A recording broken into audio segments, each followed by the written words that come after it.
broken, treated like a token when you're gold, picked up and thrown when you were meant to hold, to keep warm and to carry, not to be burned. No, your worth is not earned. No, so let your hope rise up from the ashes.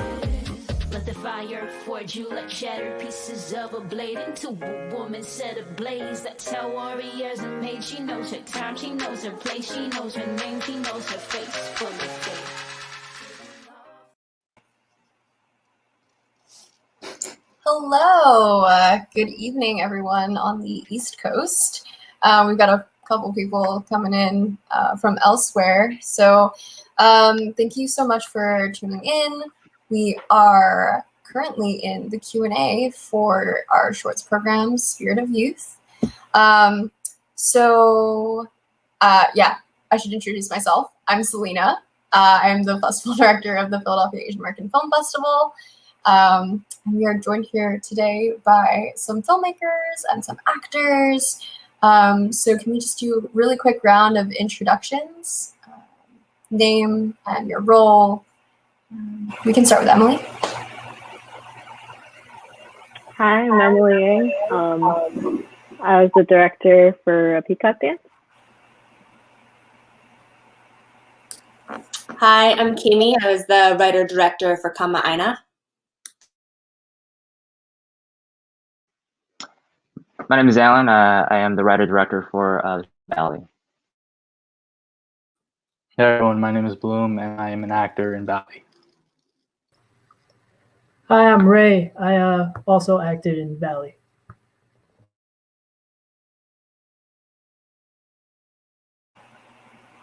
Great, thanks so much. So can all of y'all talk to me a little bit about sort of where your stories started? Like, what was your inspiration, and yeah, how did you think to make a film?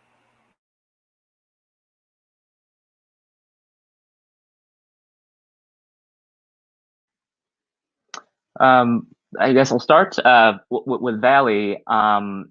You know, it just comes from, you know, having a sense of nostalgia for, you know, where I came from in my hometown. You know, having left the hometown of Alhambra in the San Gabriel Valley for a while, and visiting back home with some of my family. I'm just reminded of, you know, the streets and how I came into filmmaking to begin with, and that's just running around the very streets we shot in Valley, and revisiting it with a camera, you know, in my 20s. So that's the gist of what came about with Valley as a film.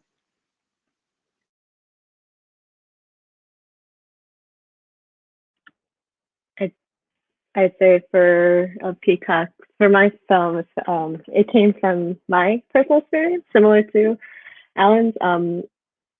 I actually, you know, I wanted to talk a lot about being like a fourth generation Asian American and going to Chinese school from a child's perspective. And that was sort of also the challenge I wanted to do, was also direct children as well, which was incredibly difficult, but it was also interesting to experience. I got to learn a lot about like my direction and my style. And I learned a lot about, you know, ways to work with kids as well on set. So a lot of it comes, but the main point of the short stems from my own childhood as well, and being in a Chinese school with a massive age gap and being like 10 in the second grade like level amongst like 5-year-olds.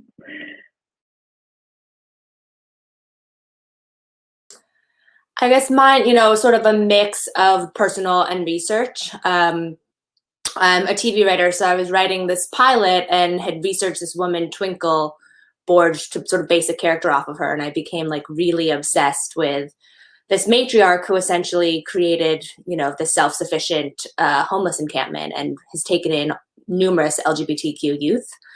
And I also have family, from Hawaii, and my older sister lived in Waianae, the neighborhood that we shot in for a number of years. So I had experience sort of going back and forth, and always wanted to tell a story that was set there, but didn't quite know my way in. And then after, finding Twinkle was sort of this serendipitous thing.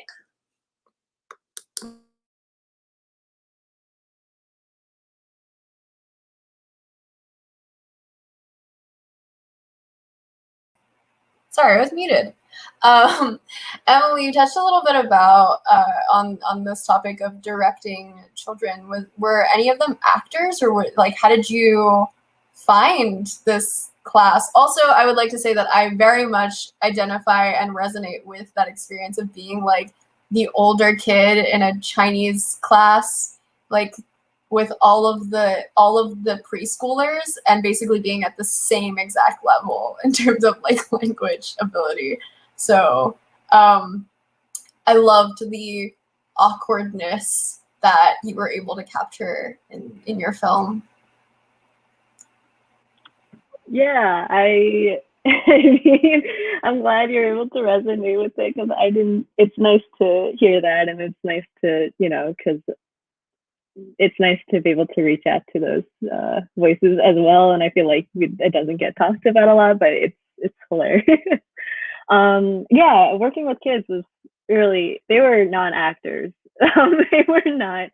A few of them didn't even know how to read, so that was quite something to learn about on the side. But yeah, what I did was I even tried looking up on sites backstage even, and it was so difficult to find specifically Asian children, Asian actors. I had a very limited limited applications for even my main actress, who is like a college student from NYU. And it was nice to finally get someone to get my main actress. But in terms of the children, I have a little brother. He's like 8 years old, and I try to grab as many of his friends who are Asian American as well.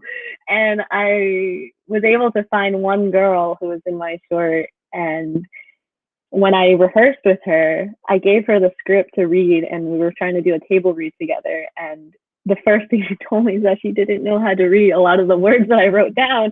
So I had to learn. It was nice to learn together with the kids. I was able to learn how to work with improv. I had to learn a little bit about. She had a little bit of a stage fright, so I learned how to like grow with her too, and like get her comfortable with the actors and actresses who are on set, because it's definitely daunting when you have all those like equipment like just on you as like, and you're like yay high. But she definitely got the hang of it after multiple, like maybe 4 or 5 takes, which is impressive in my opinion. So yeah, it was a matter of reaching out to people I knew because of because of the limitations I had. But it definitely, I learned a lot, and I hope they did as well.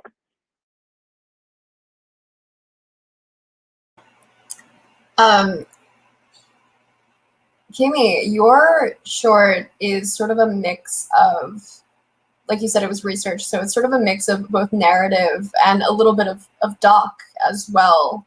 Can you sort of talk about what that choice was, and why did you decide not to just do like a straight doc about Twinkle? Why did you decide to have this narrative piece at the beginning?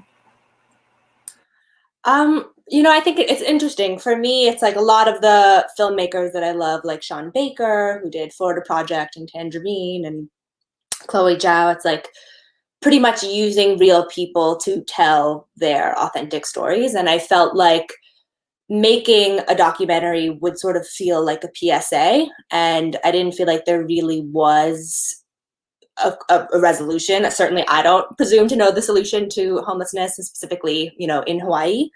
And I really just wanted to create this narrative. There was one girl who is struggling with sexual identity, homelessness, abuse, and sort of have her find this resolution and this like semblance of a home life without it really being this sort of like, I don't know, didactic thing. And so I felt like for me, a narrative was the best way to go about it rather than sort of showing, what really does exist. And I think in some ways too, it really helped humanize these characters. And also I was able to, really have this dialogue where I could use elements of their lives with their permission without sort of cannibalizing their experience. Whereas I felt like a doc maybe is sort of, you're just pointing a camera at someone and, as an editor, you have the control in terms of what you're presenting. And I felt like with a script, people were able to actually really be part of this dialogue in terms of what was being put out there. And was the script that you wrote, was it based on like anything that you had researched? Was this someone's personal story? And also your casting, were they actors? Were they not actors? What was that process?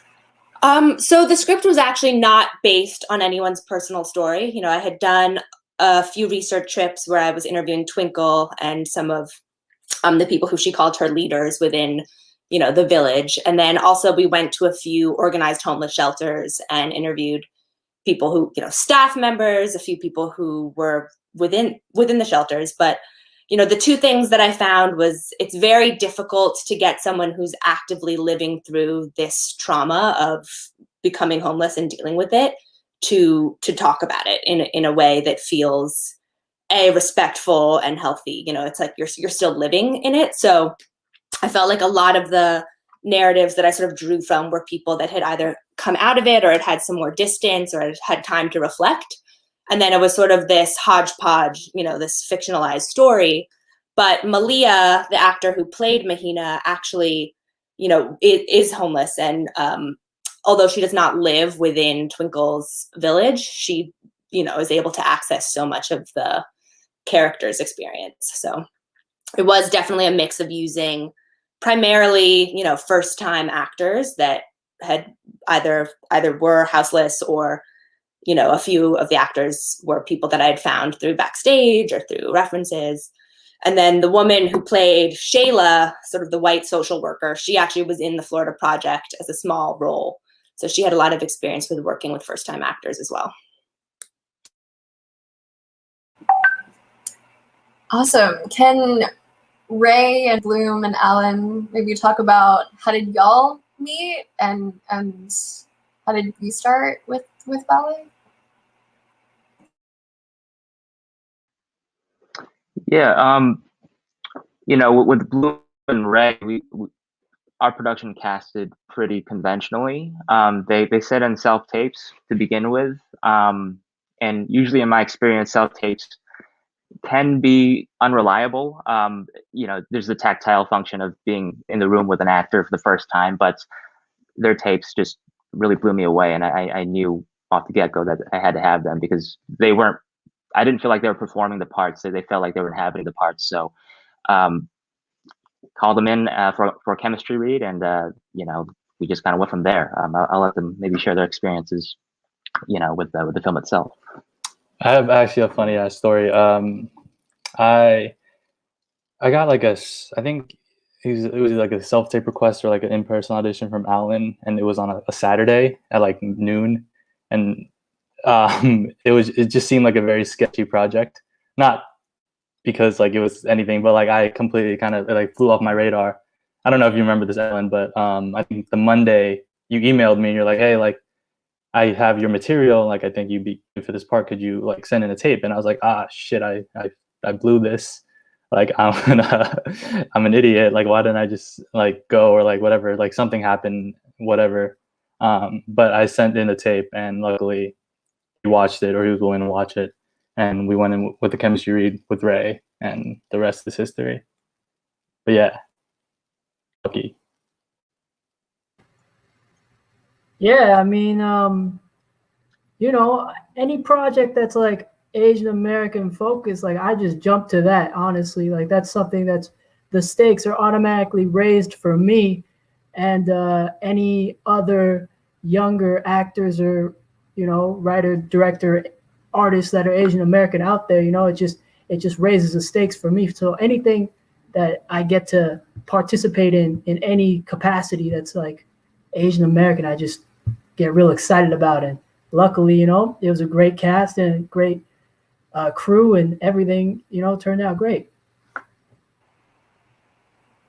I don't know. Is that yeah, thank you. sufficient? Thank you all for sharing. It looks like we actually have an audience question. So can we get that on the screen? So Ray, Bloom, your chemistry on the screen was great. How did you two prepare for the role to portray such a convincing friendship? And what was it like to shoot that fight scene? It seems like an intense moment in the film.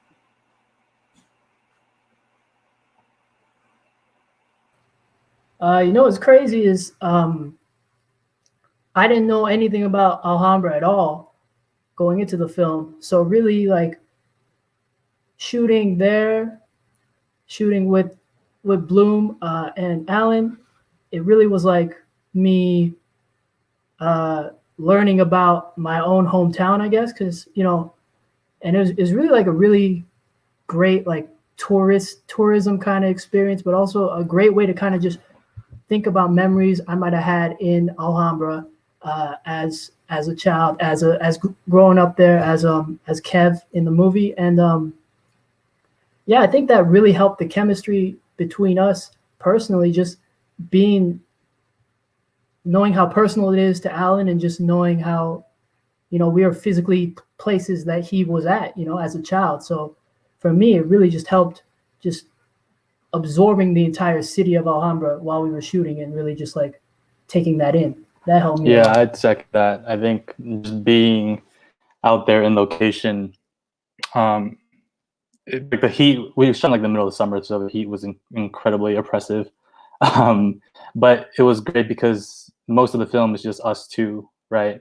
And the crew was really small, so it was super intimate. So a lot of the time, it kind of just felt like me and Ray were just fucking around, like in the city. And I think because we spent so much time together, like on whether we're shooting or moving to location, I think we kind of just developed like a natural chemistry. You know, like our personalities kind of. I wouldn't say they matched the film, but I think like we were able to lean into our respective characters pretty easily with each other. And the fight scene, it's weird. I mean, like I'm not actually punching him, but it was intense, honestly. The fight was real. That was real hate. Me and Bloom just really just developed this hate for each other throughout the shoot, and it just came out on screen perfectly. Exactly. I think. Yeah. Alan, what was it like for you to watch the fight scene unfold on screen? Like how, like, I guess, like, what was the process of actually like coordinating or choreographing that? Although it sounds like it was real in terms of the feeling and the emotion, what was it like behind the camera to shoot that scene? Yeah, we had a day of rehearsal at this park in Alhambra with Bloom and Ray, and I give full credit to them for coordinating how to grapple and everything. Basically, they choreographed the thing themselves. I can't take credit for that. Like I remember Bloom just saying like, instead of pushing, you're pulling and I'm pushing, so that it's like, you know, there's a counterbalance in the weight or something. I was like, this guy seems like he knows what he's doing. I'm just gonna let him fly. And a lot of that had to do with the camera as well. I give credit to my fantastic DP Sonny Wong. He was moving the way they moved. The camera moved very differently with pretty much every take, depending on how they moved, and the rest was just created in editing. So I did nothing. I just pressed buttons after the fact, and you know, Bloom, Ray, and then the crew just took care of the rest.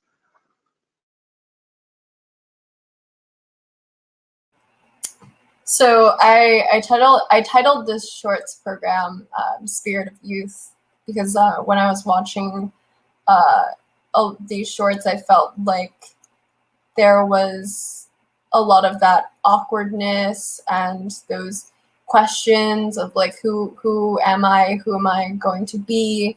Or in the case of a peacock dance, it was like, why am I here? And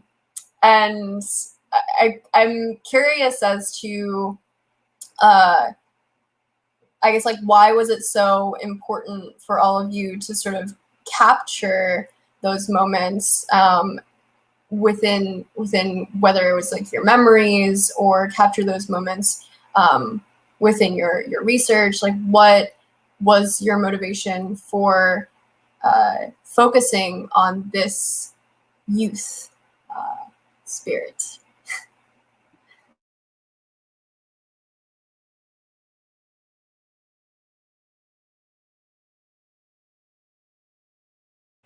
Sorry if it's like a deep question that no one has an answer to.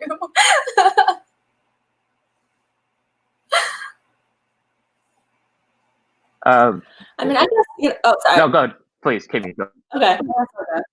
I think like a really profound experience that was something that sort of stuck with me as a teen was visiting my cousins in Hawaii and sort of developing this like romantic relationship over a summer with this boy in, on Oahu that I later learned was houseless and sort of living out of his car. And it was something that, really made me grapple with my own privilege. And obviously it's difficult to think that so many children do live like this or, and have to navigate this. And then finding Malia, she was not someone that I found through a traditional casting process. Like, she literally came up to me in a Starbucks on our last day of location scouting, and we developed a dialogue, and that was sort of how she was cast. She was perfect for it. But I think just sort of realizing that like kids can go through such unfathomable difficulty, but then also there is triumph and there is light at the end of the tunnel, and there are moments that are like joyful and innocent, but also survival mechanisms, like when she's stealing the candy bars from the slushie. So I do think of all the different festivals we've played, this is definitely like a really beautiful title for the block, and I'm glad to be included. Glad to have you. Does anyone else have an answer? Yeah. Emily, go. Yeah. I say mine. Actually, I can't even lie to myself. I started off it started off as like sort of a joke, talking to my friends about it. My love for like chicken wings. But because that's sort of the stem, because her whole presentation and it reeks from her embarrassment and awkwardness for her love for chicken wings, while everyone else loves like their authentic Chinese food. So I wanted to expose myself in that way. And I thought it was, in a different perspective and an interesting perspective. And I also wanted to showcase kids because I also, when I was in that position, it was a very like raw moment for me, / a little bit traumatic, but it was a topic that I felt like not only could Asian Americans could relate to, but also the general public could relate to. It involves, stage fright, and I have a feeling that some people can relate to the idea of stage fright and being on the spotlight. So I wanted to uplift that and then add like a huge sparkle and glitter of like Asian culture in there. Because it was my personal story as well, and I wanted to include that. So that's sort of why I wanted to involve the youth, and why it was definitely an important topic for me.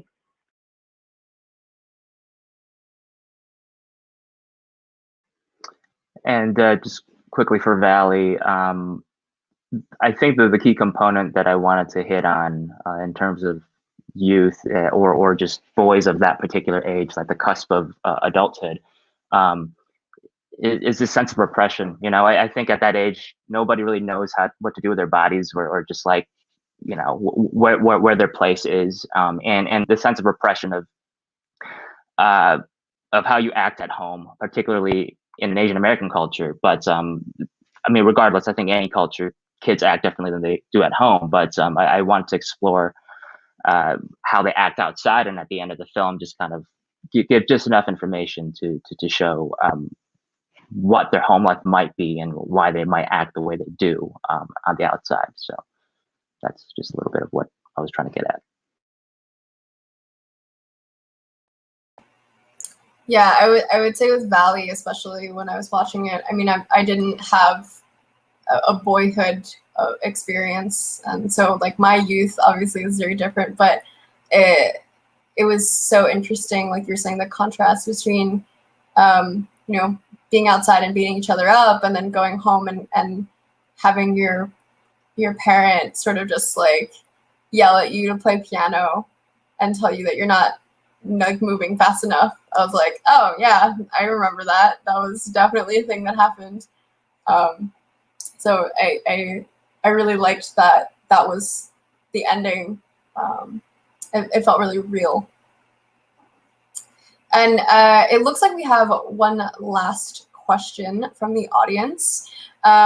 So for the directors, but I would also say that this question is quite general. So I would say for everyone, what is next for you? What stories, themes, or topics do you want to explore for your next film? And what are you really interested in right now?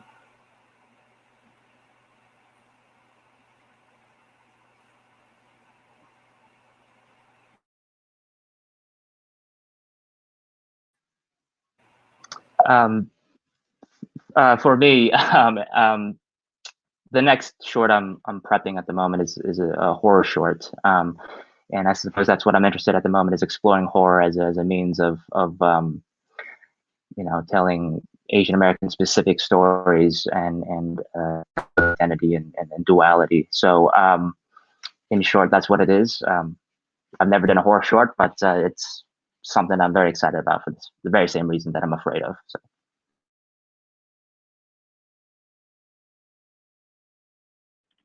I'm currently I'm currently writing several shorts. I'm trying to also do the same thing as stepping out of my boundaries. I've been trying to construct a crime comedy. I don't know how to write crime, and I don't know how to write comedy, so we'll see what happens and how that goes.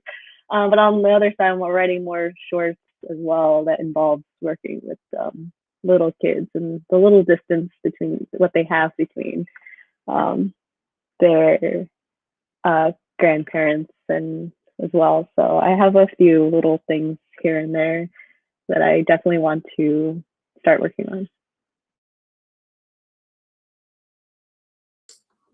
I'm currently writing this film that's set in Japan with a director that's like one of my heroes. So that will hopefully be shooting in the spring. And, you know, that focuses a lot on like women's choices and autonomy.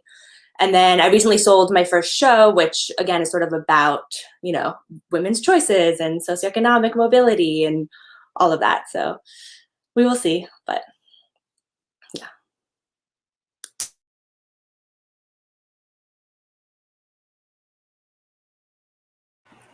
Bloom, Ray, what are you interested in? What's next?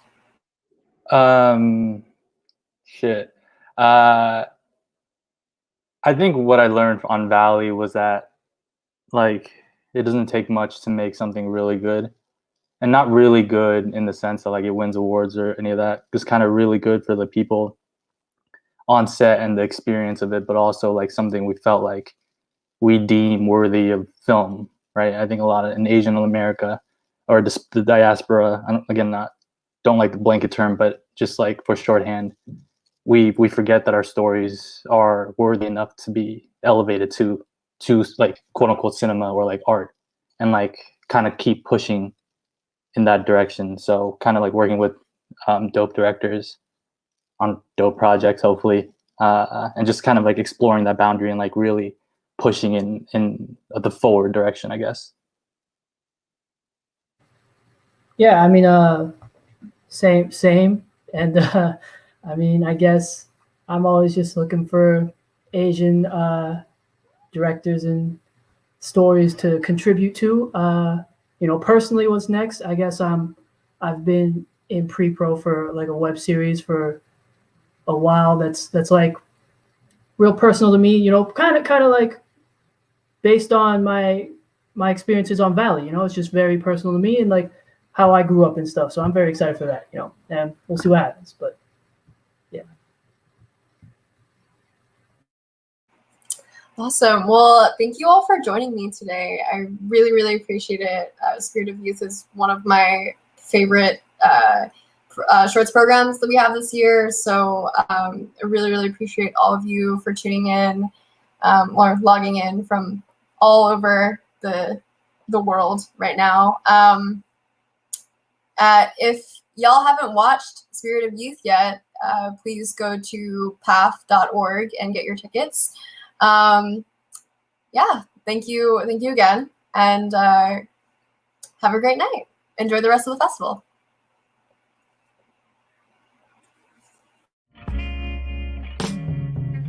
You say this kill, black and brown, and when will you talk about class in this story? The rest is allegory.